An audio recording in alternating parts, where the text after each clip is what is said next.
Sebuah lingkaran umat percaya yang berdoa dengan sungguh-sungguh akan mengelilingi dunia ini.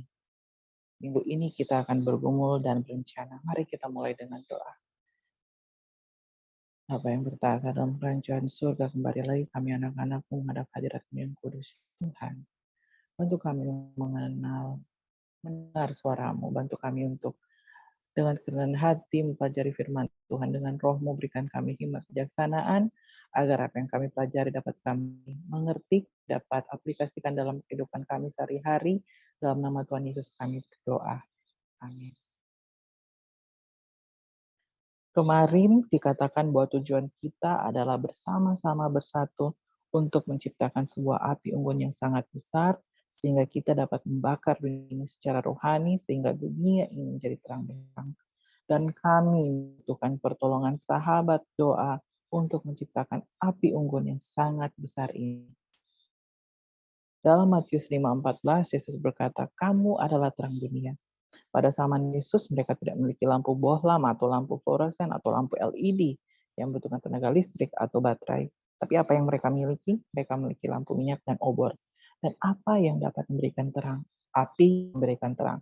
Yesus berkata, "Kamu adalah terang dunia." Sahabat doa, tahukah sahabat doa bahwa kita tidak dapat menjadi terang kecuali kita sedang terbakar? Saya ulangi lagi, kita tidak dapat menjadi terang dunia kecuali kita sedang terbakar. Tuhan menginginkan anak-anaknya untuk menjadi lebih panas dan sangat panas dan bersinar dengan panas yang membara. Dan Alkitab berkata dalam Ibrani 12 ayat 9, Tuhan adalah api yang menghanguskan. Seperti apakah Tuhan kita? Tuhan kita adalah api yang menghanguskan. Dan itu tertulis dalam Keluaran pasal 3. Yesus yang nampak pada Musa dalam semak yang terbakar. Dan dalam Yohanes 8 ayat 12 Yesus berkata, "Akulah terang dunia." Jadi jika Tuhan adalah api yang menghanguskan dan Yesus adalah terang dunia, maka kita seharusnya juga berapi-api karena kita dipanggil untuk menjadi terang dunia. Renung ini sahabat doa. Berilah Roh-Mu Tuhan, merupakan salah satu dari banyak lagu di dalam lagu Sion, terdapat dalam lagu Sion 198, dan dikatakan pada ayat ketiganya, berilah Roh-Mu Tuhan, ku jadi milik-Mu, hingga lenyap cinta dunia di dalam hatimu. Samuel Chadwick merupakan seorang anak Tuhan yang hebat, dan dia berkata, dan juga dia adalah seorang pendoa, dan dia berkata, doa mengubah manusia fana yang biasa saja menjadi manusia yang berkuasa. Doa memberi kuasa, doa membawa api dan kobar, doa memberikan hujan, doa memberi kehidupan, doa memberi kepada kita Tuhan. Martin Luther, jika saya akan mengabaikan doa satu hari saja, saya akan kehilangan api iman. Jika saya harus mengabaikan sesuatu, biarlah itu adalah makanan, biarlah itu jam tidur, tapi jangan pernah kita tinggalkan doa. Kita harus terbakar.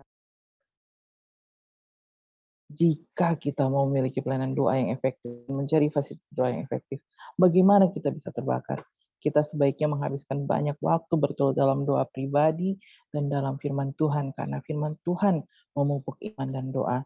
Dan ada sesuatu yang dapat kita lakukan untuk mengobrak api dan buatnya lebih besar. Kita bisa mendekat pada orang lain yang sedang terbakar. Charles Finney, pembaharu hebat, berkata, tidak ada yang lebih diperuntukkan untuk menginspirasi roh berdoa dibandingkan dengan bersatu dalam roh doa bersama dengan seseorang yang memiliki roh itu sendiri. Dengan kata lain, tidak ada yang lebih baik untuk membuat seorang terbakar dan bersih dibandingkan untuk mendekat pada orang lain yang terbakar untuk Tuhan. Untuk menjadi orang fasilitator doa yang efektif, kita perlu memiliki minyak dalam lampu kita. Ada sebuah lagu yang dinyanyikan waktu kita kecil. Saya yakin dan percaya semua orang tua yang pernah menjadi anak-anak juga sangat tahu akan lagu ini, yaitu lagu yang seperti ini. Give me all in my lamp, keep me burning. Give me all in my lamp, I pray. Lagu itu berlebih makna saat ini semenjak saya lebih mengerti, yaitu berikanlah minyak untuk pelitaku supaya tetap menyala. Terjemahan bebas terbakar. Berikanlah minyak untuk pelitaku. Aku berdoa. Saya percaya kita semua di sini pernah menyanyikan lagu ini, turut menyanyikan lagu ini. Sahabat doa kita perlu memastikan agar kita memiliki cukup minyak untuk lampu kita, agar selalu terbakar, agar kita selalu menyala untuk Tuhan. Roh Tuhan akan mengalir melalui kita doa yang penuhi roh untuk memberkati dan menginspirasi orang lain dalam roh berdoa.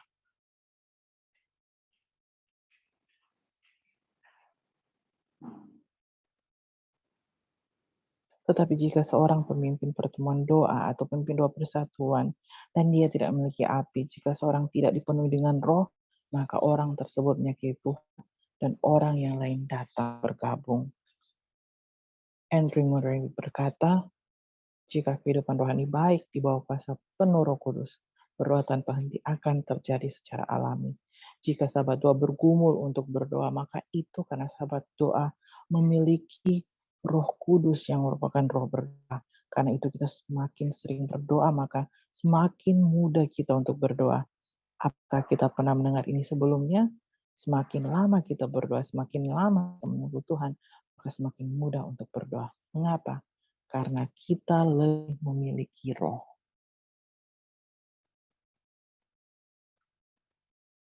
Ini adalah sebuah kutipannya bagus.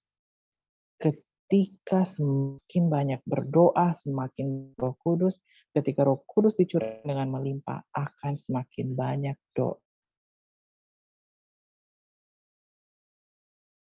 D.L. Moody, seorang penginjil Amerika, pernah ditanyakan mengapa dia mendesak umat Kristen untuk terus dipenuhi oleh Roh Kudus. Dia berkata, saya perlu diisi karena saya mengalami kebocoran. Apa maksudnya?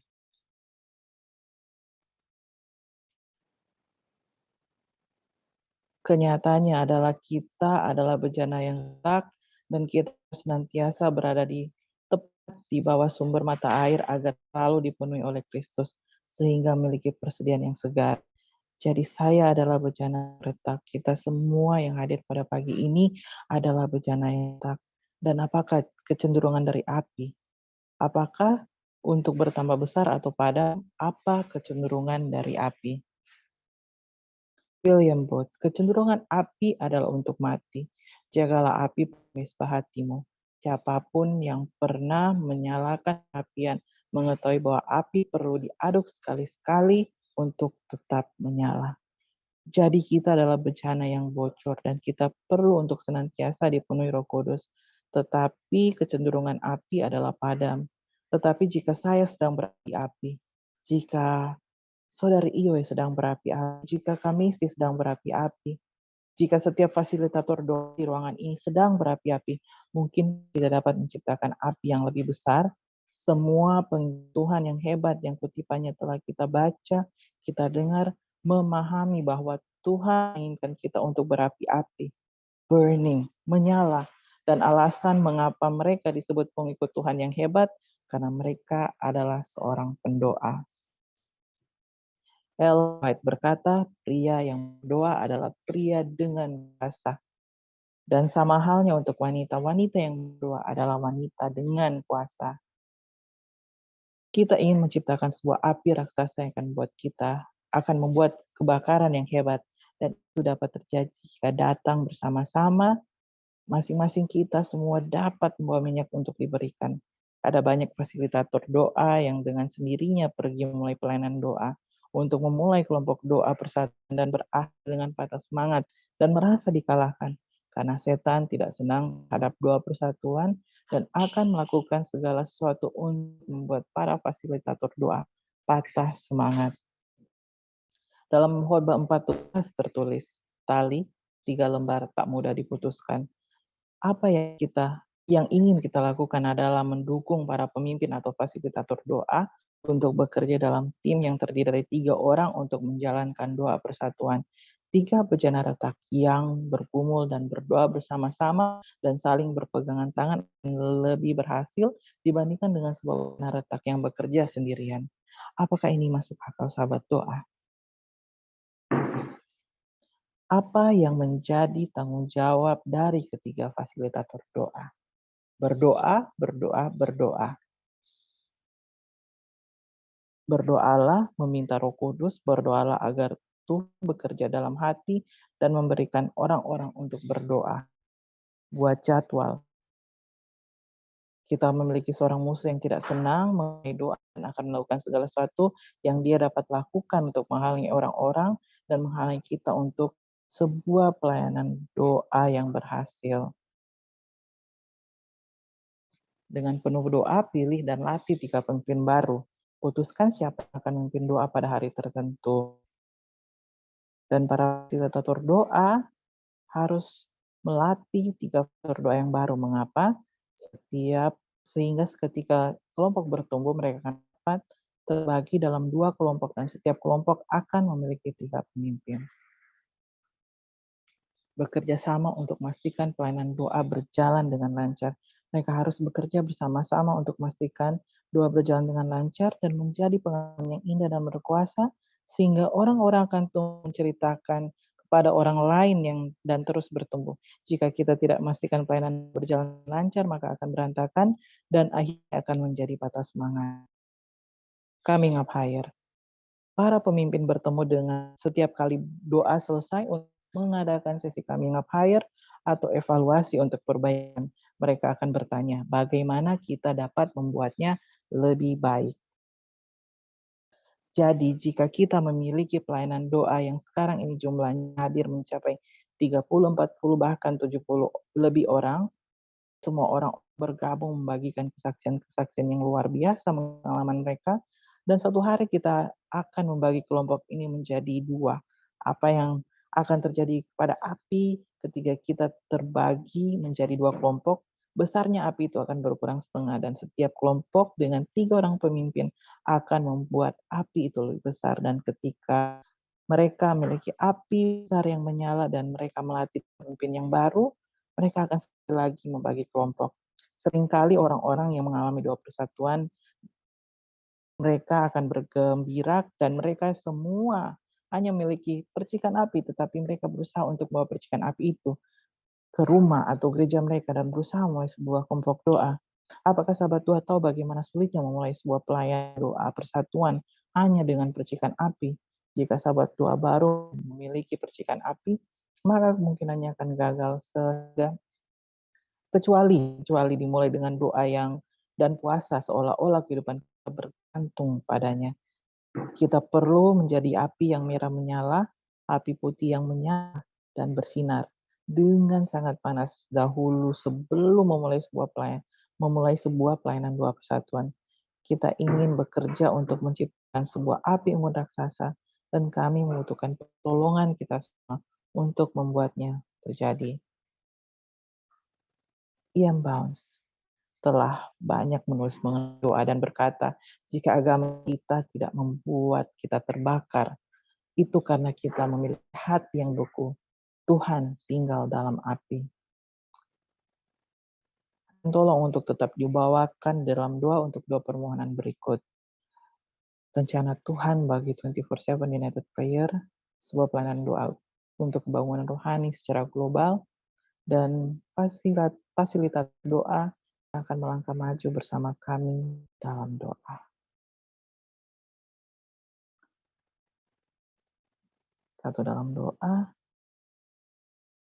Bapa, bantu kami dengan Roh Kudus-Mu ya Tuhan, untuk mengerjakan firman-Mu, untuk mengaplikasikan akan firman-Mu, dan mendapatkan damai dalam firman-Mu ya Tuhan.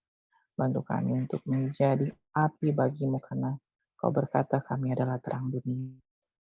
Dalam nama Tuhan Yesus kami berdoa. Amin.